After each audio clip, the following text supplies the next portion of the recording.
Good morning, y'all. Not morning where you are? That's not here either. But it's morning somewhere. So the topic for today is going to be EDC. We're talking about your everyday carry pistol.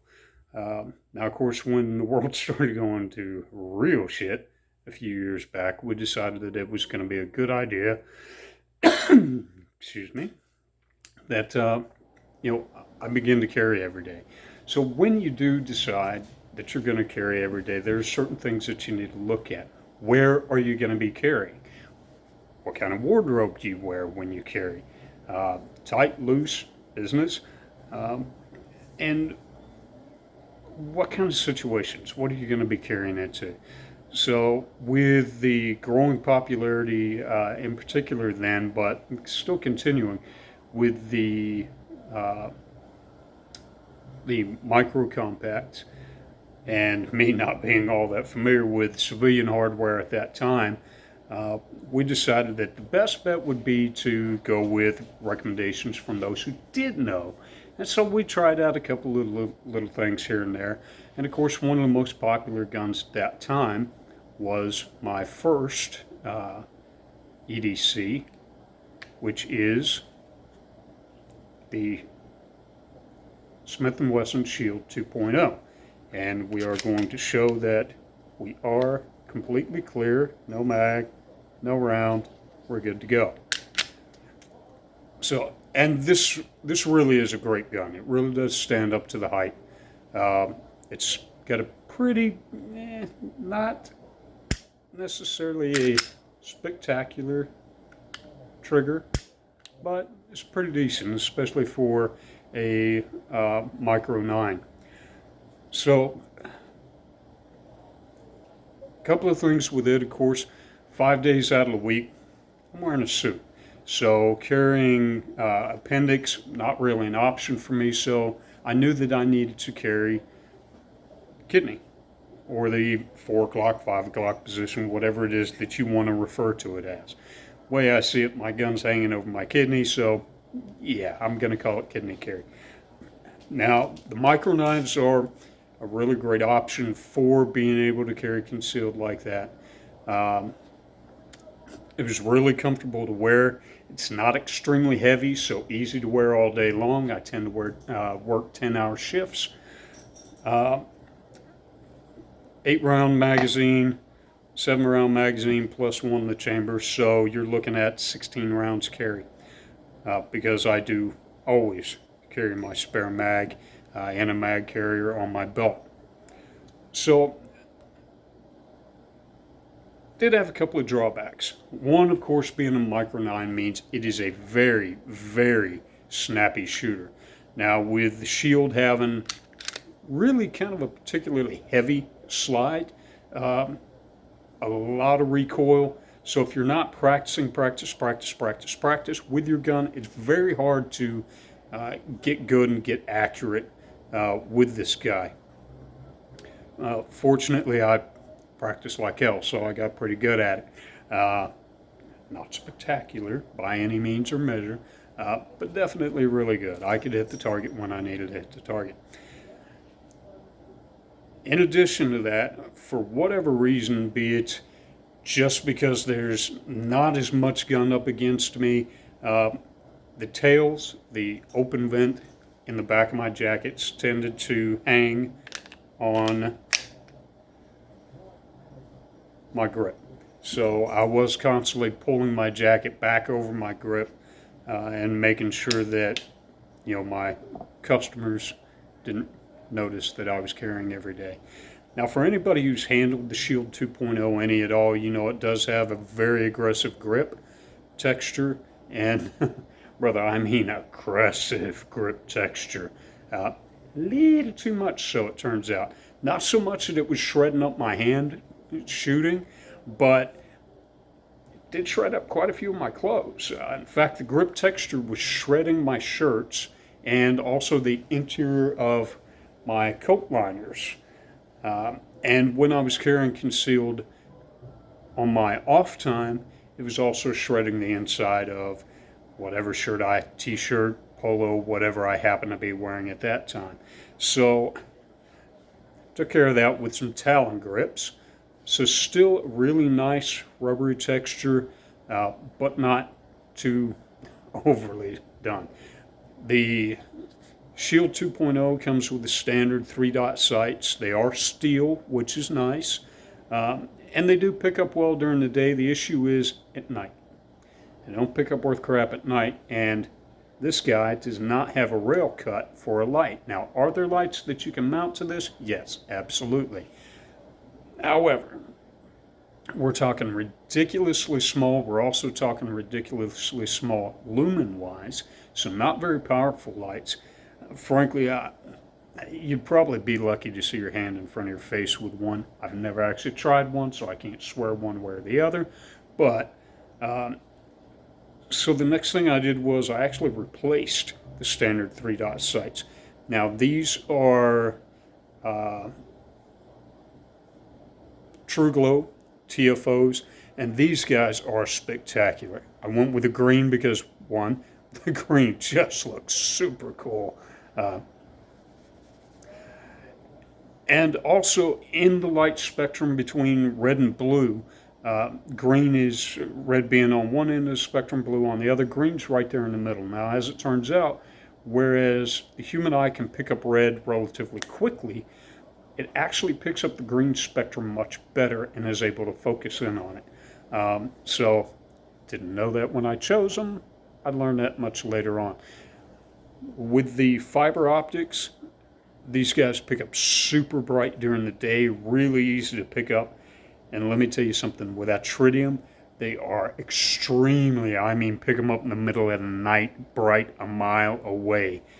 Just super, super sights. I'm really, really seriously in lust with these sights. In fact, if I was any more in love with these guys, my wife would divorce me. So, but then again, we run into the issue of magazine capacity.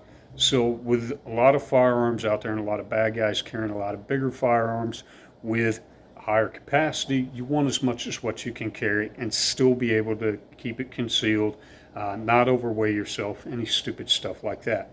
So with as much as I absolutely love my Shield 2.0, we made the decision that, and this also had to do with the fact of, pistol dot sights gaining in popularity and being much easier to pick up for quick engagements.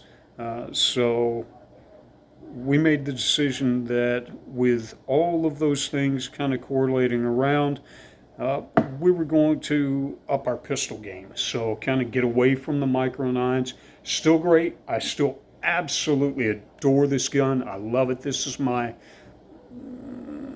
third favorite gun.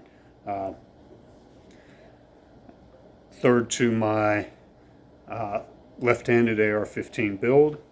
Absolutely love that gun. And to my current EDC. The Shadow Systems 920L. And this is an absolutely spectacular gun.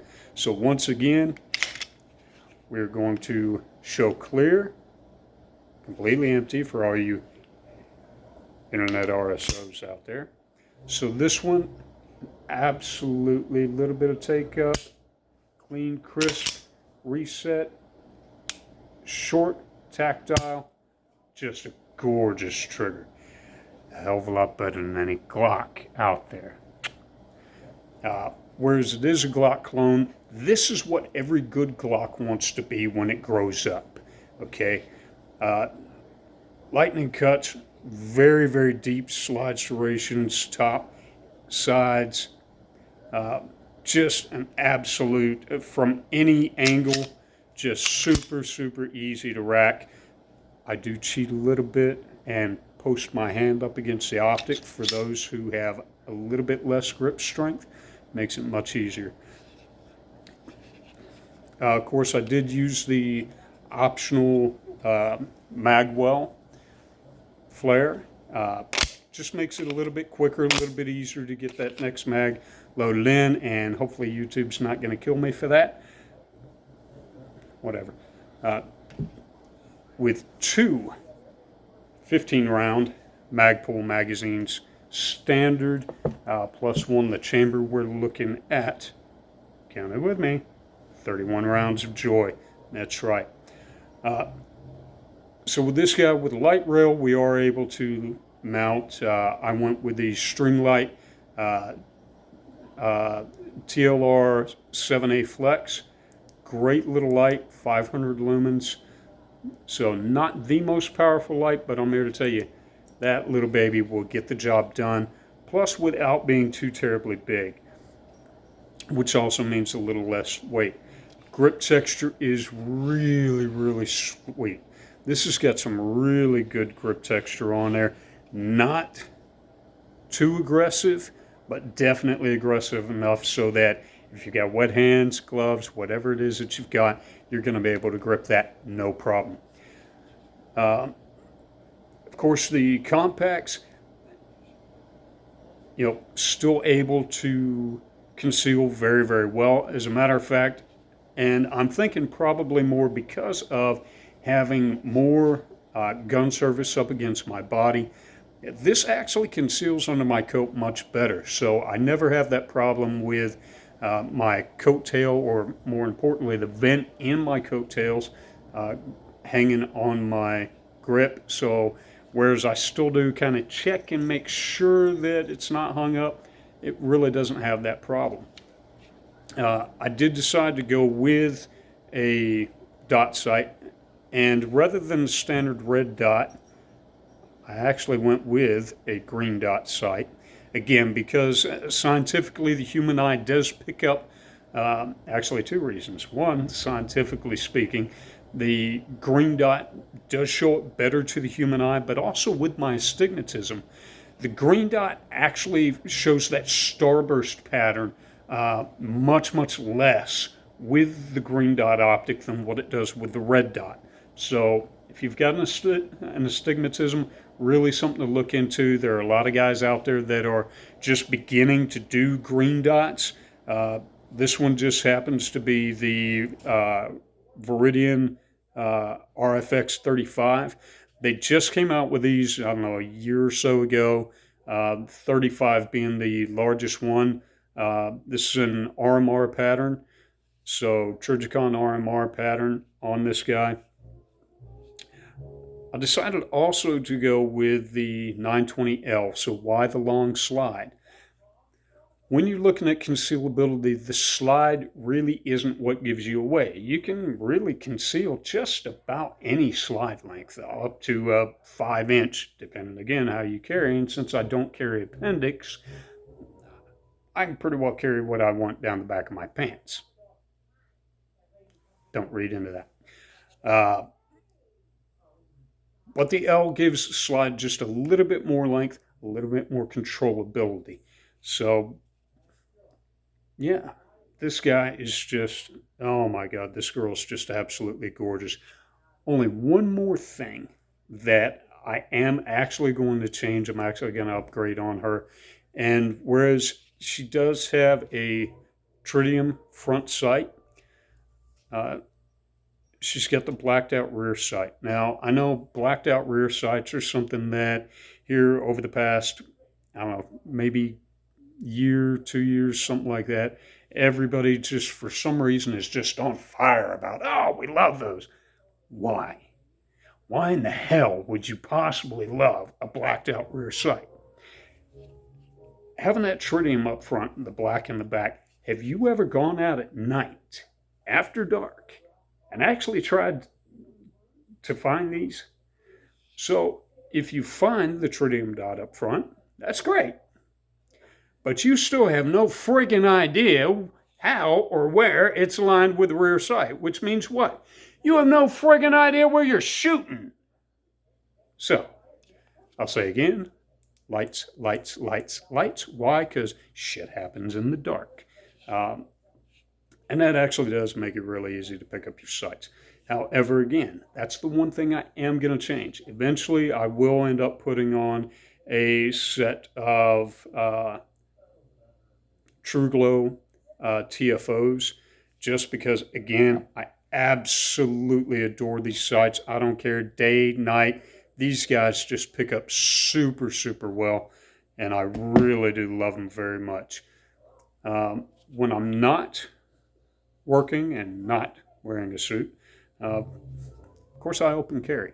So the size of gun that I'm carrying at that point really doesn't matter a whole lot, except that I will say, as opposed to having a full-size gun, having a compact, still very light, very easy to carry all day long. Like I said, when I'm at work, I'm generally there 10 hours, 11 hours a day. So this is just a real joy to carry. Not very heavy at all, especially with both magazines. So my question now to you is, and I would like you to tell me a little bit in the comment section. For one, what's your EDC? What is it that you carry every day? More importantly, why did you make the decision to carry that gun? And if it's just, I just really like this gun, it's really not a great answer. This is something that you really have to be cognizant about. Why are you carrying that gun? Why do you carry the way that you do? There's a lot that really goes into finding the right EDC. Let me know what you think. Like, subscribe, and again, why your EDC? What brought you to that decision? Until next time, good night or morning.